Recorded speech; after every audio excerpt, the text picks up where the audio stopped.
नमस्कार, मैं doctor Pavan Sharma, motivational speaker, teachers, life coach. स्वागत है आपका मेरे YouTube channel doctor Pavan tips पर। प्लीज़ मैं आपके सामने लाया हूँ एक नया वीडियो। इस वीडियो को लाइक करें, शेयर करें। यदि अभी तक आपने मेरा चैनल सब्सक्राइब नहीं किया हो तो प्लीज़ सब्सक्राइब करें। नमस्कार। जैसा कि आप जानते हैं, सीए की परीक्षा भारत ही नहीं अपितु विश्व की एक सर्वाधिक कठिन परीक्षाओं में से एक है। भारत की कठिन परीक्षा है यूपीएससी, आईएएस का एग्जाम और उसके बाद सीए की परीक्षा। जो साइंस का बच्चा होता है उसकी इच्छा होती है कि वो इंजीनियर बने। कॉमर्स के बच्चे की इच्छा होती है कि वो सीए बने, सीएस बने, कंपनी सेक्रेटरी बने, चार्टर्ड अकाउंटेंट बने। ऐसे ही जो मेडिकल का बच्चा होता है, जिस प्रकार मेडिकल के बच्चे की इच्छा होती है कि वो डॉक्टर बने। तो नमस्कार, मैं आपके सामने लाया हूँ सीए शरद अग्रवाल जी और सीए निपुण अग्रवाल जी। ये दोनों हमारे कोसी की बहुमुखी प्रतिमा है। दोनों ने बहुत ही अल्प आयु में सीए की परीक्षा उत्तीर्ण की। अब मैं शरद अग्रवाल जी से निवेदन करता हूं कि वो अपनी पारिवारिक पृष्ठभूमि के बारे में बताएं। पारिवारिक पृष्ठभूमि बिल्कुल सामान्य परिवार से ही हम लोग बिलोंग करते हैं। तो ऐसा कोई खास नहीं है इस तरह से कि वही बहुत ज़्यादा हाई प्रोफाइल जो है प्रोफेशन जैसी होती है। वही सामान्य विद्यालय अपना सरस्वती विद्या मंदिर से ही पढ़ाई की है। तो जैसे नॉर्मल बच्चे होते हैं उसी तरह से परिवार में कितने मेंबर हैं? परिवार में एक बड़ी बहन है। हम्म, उसका उसने भी सीए की है तो उसका भी जो है कंप्लीट हो गया इसी बार। तो धन्यवाद। निपुण जी, आप अपने बारे में कुछ बताइए। मेरा नाम निपुण अग्रवाल है, आप जानते ही हैं। और मैं भी सामान्य परिवार से ही हूँ। और घर में एक बड़े भाई हैं, माता पिता हैं, छोटी सी 4 लोगों की फैमिली है, उसी से ही है। ठीक है, धन्यवाद। शरद जी और निपुण जी दोनों से मेरी एक विनम्र विनती है कि आप दोनों को सीए करने का विचार क्यों आया? देखिए क्योंकि 10th क्लास तक साइंस थी हम लोगों के पास, जो सभी सब्जेक्ट्स होते हैं, तो साइंस पसंद नहीं थी। तो 11th में फिर कॉमर्स में जैसे एडमिशन लिया, तो उसके बाद कॉमर्स के फील्ड में क्योंकि सबसे जो सही चीज़ मानी जाती है वो सीए ही मानी जाती है, तो ऐसे करके मना है कि सीए ही करेंगे फिर जब निपुण जी। यही रहा कि कॉमर्स लाइन में जो है 12th के बाद जो एक बेटर ऑप्शन बनता है वो सीए का ही बनता है, तो इसीलिए सीए ज्वाइन की। सीए करने के लिए क्या क्या योग्यता चाहिए, थोड़ा बच्चों को बताएंगे आप लोग?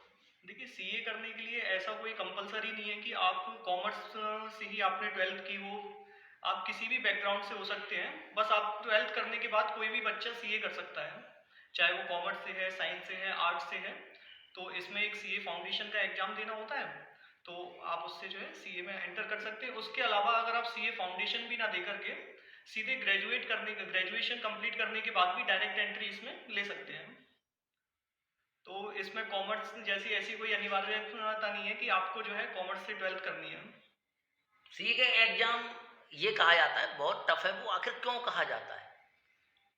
एक्चुअल में इसलिए कहा जाता है कि सीए का जो रिजल्ट है, पासिंग परसेंटेज कम है और सिलेबस बहुत ज़्यादा होता है तो कुछ लोगों के अंदर इसका खौफ भी बना हुआ रहता है। तो इस चक्कर में वो कहा जाता है कि सीए का पेपर थोड़े कठिन माने जाते हैं और थोड़े होते भी हैं कठिन। तो पर आप उन्हें अगर रेगुलर पढ़ाई के थ्रू करेंगे तो उसमें आपको दिक्कत नहीं आएगी। नहीं, मेरा थोड़ा सा मानना है इसमें कि सीए का एग्जाम टफ इसीलिए लगता है लोगों को क्योंकि जो हमारा एजुकेशन सिस्टम है उसका जो पैटर्न है उससे वो हट करके है। पैटर्न सीए का जो एग्जाम होता है उसका पैटर्न बिल्कुल अलग हटके है। उसमें केवल रट्टा लगाने से काम नहीं चलेगा। अगर आपको चीज़ों की बेसिक नॉलेज नहीं है, आपको कॉन्सेप्ट्स क्लियर नहीं है अगर आपके, फंडामेंटल हाँ क्लियर। हाँ, जब तक आप सीए के एग्जाम को क्रैक नहीं कर सकते हैं। जबकि होता क्या है कि हम लोग क्या है अभी तक 12th क्लास तक अगर देखेंगे तो पैटर्न जो रहता है स्कूलों का कि भी फोकस होता है कि अच्छे नंबर लाने के ऊपर। अब अच्छे नंबर लाने के चक्कर में लोग क्या है हर तरीके से ट्रिक्स से या निमोनिक से या फिर इस तरह से चीज़ों को याद कराना, ये सारी चीज़ें बच्चों को कराते हैं। तो इसी नंबर की भागदौड़ के चक्कर में वो अपना क्या है ना, वो कॉन्सेप्ट पे ध्यान ना दे करके बस केवल नंबर के पीछे ध्यान देना शुरू कर देता है। तो इसी तरह की उसकी मेंटेलिटी वो सेट हो जाती है। तो इसीलिए हम कई बार देखते हैं कई जो टॉपर बच्चे होते हैं वो सीए नहीं कर पाते, लेकिन जो टॉपर नहीं है, सामान्य कम परसेंटेज वाले बच्चे भी हैं, वो आसानी से जो है सीए क्रैक कर लेते हैं और जल्दी क्रैक कर लेते हैं। क्योंकि वो क्या है, वो केवल रटने पर इन चीज़ों पर ध्यान ना दे करके चीज़ों को समझ करके करते हैं। और अगर आप चीज़ों को समझ करके कर रहे हैं तो आप भी आसानी से सीए कर सकते हैं। मतलब मैं समझता हूँ कि बहुत ज़्यादा टफ एग्जाम फिर अब आपके लिए नहीं रह जाता है अगर आप जो है उनके बेसिक्स अगर आपके क्लियर है और कॉन्सेप्ट्स पे ध्यान दे करके अपनी पढ़ाई कर रहे हैं तो।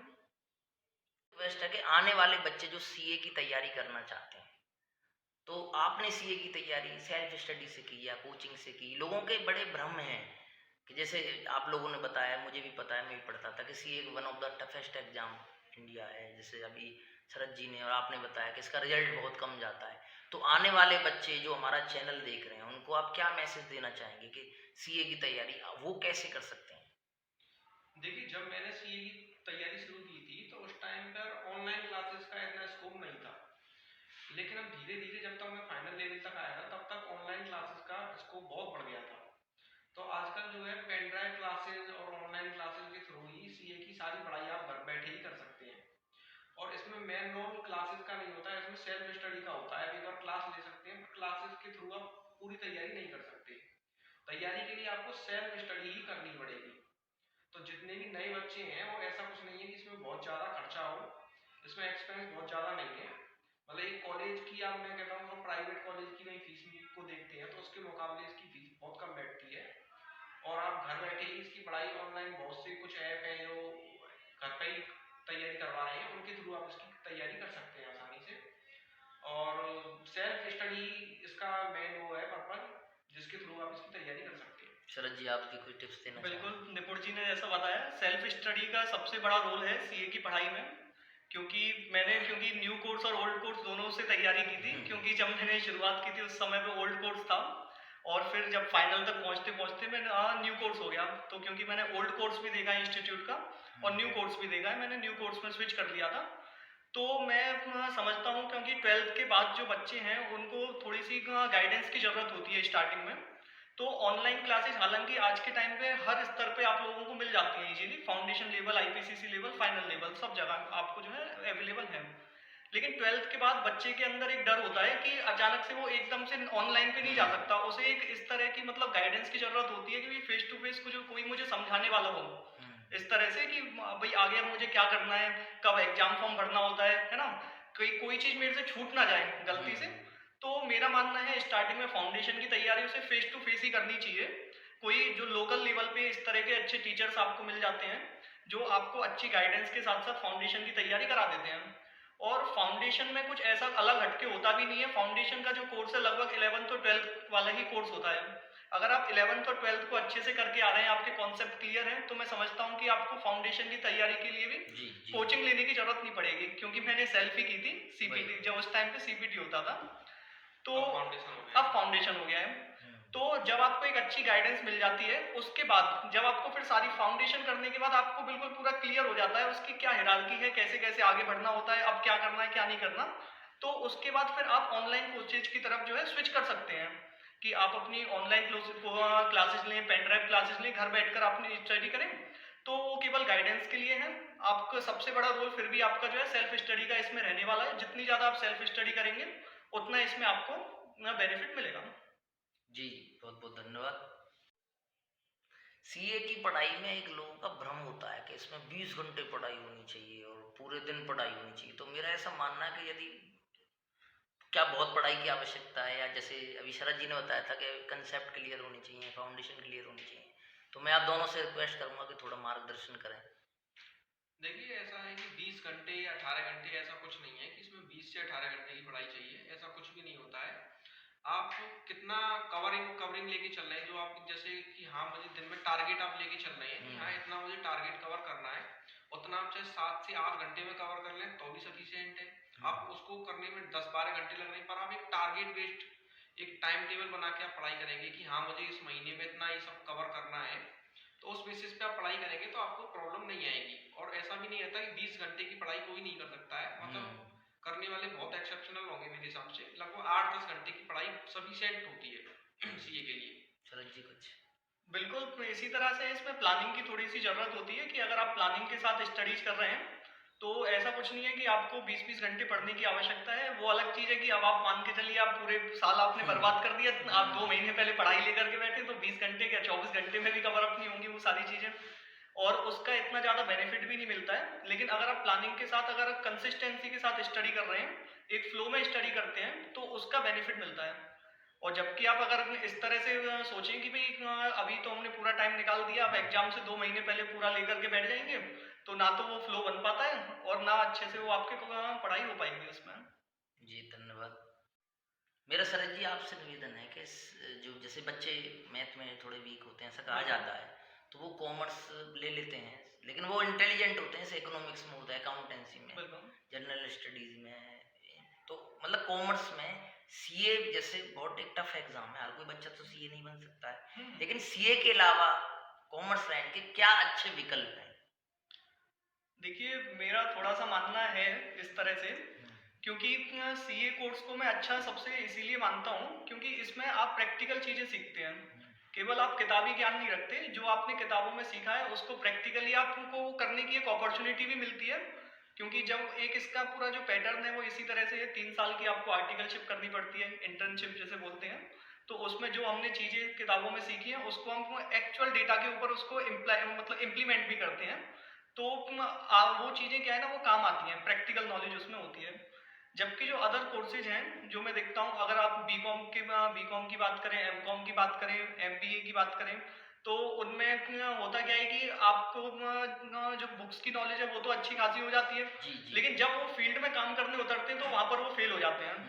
ठीक है, तो इसीलिए मैं सीए को तो बहुत ही अच्छा मानता हूँ, लेकिन फिर भी अगर अब आपने जैसे बताया कि सीए हर कोई नहीं कर हर पाता कोई है, नहीं कर पाता है। लेकिन फिर भी मैं आपको यही कहना चाहूंगा कि अगर जैसे सीए नहीं भी कर पाते हैं, जो बीच में भी अगर सीए अगर कोई छोड़ रहा है, तो मैं ऐसे बहुत सारे लोग हैं जिनको जानता हूँ उसके बाद भी सक्सेसफुल हैं, क्योंकि उनके अंदर इतनी नॉलेज है और वो प्रैक्टिकली काम करने के लिए प्रिपेयर्ड है पूरी तरह से।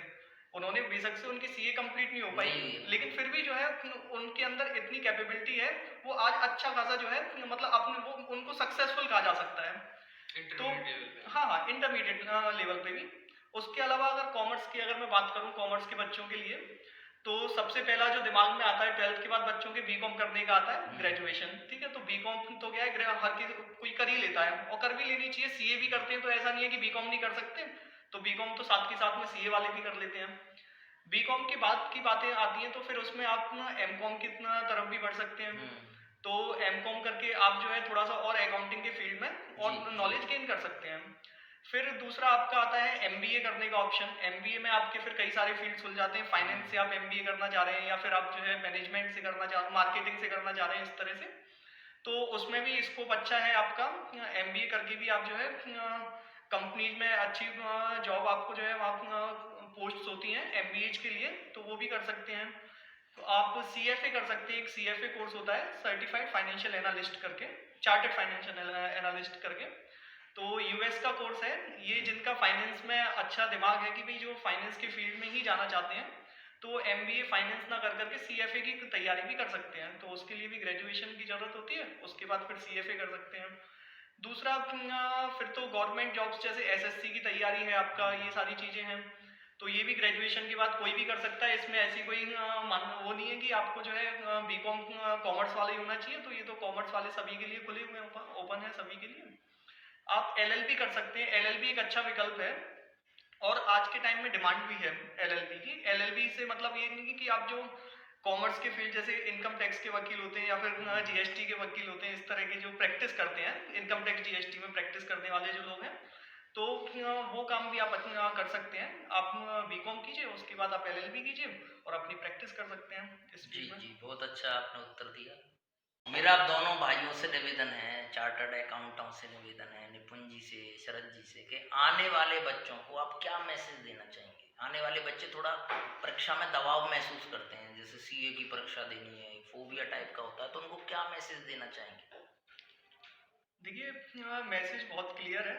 टॉपर होना अलग चीज़ है और सक्सेसफुल होना अलग चीज़ है। तो जरूरी नहीं है जो टॉपर है वो सक्सेसफुल भी हो। तो मेरा तो शुरू से मानना यही है कि आपको अब कॉन्सेप्ट्स पे ध्यान देना चाहिए, ना कि नंबर लाने के ऊपर, मार्क्स के ऊपर। तो अगर आप कॉन्सेप्ट्स पे ध्यान देते हैं तो सीए भी बहुत बड़ी चीज़ नहीं है। ठीक है, आपकी जो अभी करंट में आप जो भी परीक्षाएं दे रहे हैं वो भी कोई बहुत बड़ी चीज़ नहीं है, उसमें भी आप टॉप कर सकते हैं बड़ी आसानी से। लेकिन अगर फोकस नंबर लाने के ऊपर करेंगे तो हो सकता है बहुत सारी चीज़ें मिस कर दें। तो उनके लिए यही मैसेज है कि वो थोड़ा अपना जो है पढ़ाई को जो है एक तो जिस चीज फील्ड में आपका इंटरेस्ट है उसी सब्जेक्ट में वो जाएं। ऐसा जरूरी नहीं है कि आप सीए ही करें, अगर मेरा किसी दूसरे फील्ड में इंटरेस्ट है तो मुझे उसी की तैयारी करनी चाहिए, और उसकी तैयारी जब मैं करूँ तो पूरी डेडिकेशन के साथ करूँ, और डेडिकेशन अपने आप से होगा क्योंकि अगर इंटरेस्ट है मेरा उस फील्ड में तो, और चीज़ों को समझ के करें, ना कि उनको रट करके करें। तो दोस्तों, भाइयों बहनों, ये थे शरद अग्रवाल जी, निपुण अग्रवाल जी, जिन्होंने आपको ये बताया कि सीए बना जा सकता है। सीए के लिए सेल्फ स्टडी जरूरी है, और जरूरी नहीं, जैसे अभी भाई साहब ने बहुत अच्छी बात की कि टॉपर जरूरी नहीं सक्सेसफुल हो, और सक्सेसफुल व्यक्ति जरूरी नहीं टॉपर हो। कई बार आजकल बच्चे नंबरों की दौड़ के पीछे भगे पड़े हैं, उनके नंबर तो 100% आ रहे हैं, लेकिन वो सीए, वो अच्छे डॉक्टर नहीं बन पा रहे, थोड़े से तनाव में आकर वो अपने लक्ष्य से भ्रमित हो रहे हैं। तो बहुत अच्छी बात कही कि टॉपर सक्सेसफुल नहीं हो सकते। बहुत से, जैसे निपुण जी ने बताया कि बहुत से बच्चे सीए भी नहीं कर पाते हैं, लेकिन वो कॉमर्स की फील्ड के बहुत बड़े ऑडिटर बन जाते हैं। तो आप दोनों हमारे लिए समय निकाल कर आए, बहुत बहुत धन्यवाद। और एक बार फिर से मैं आप दोनों को धन्यवाद देना चाहूँगा। और ऐसे ही हम दोस्तों मिलते रहेंगे डॉक्टर पवन टिप्स पे, ऐसे ही हम टॉपरों से मिलाते रहेंगे। नमस्कार।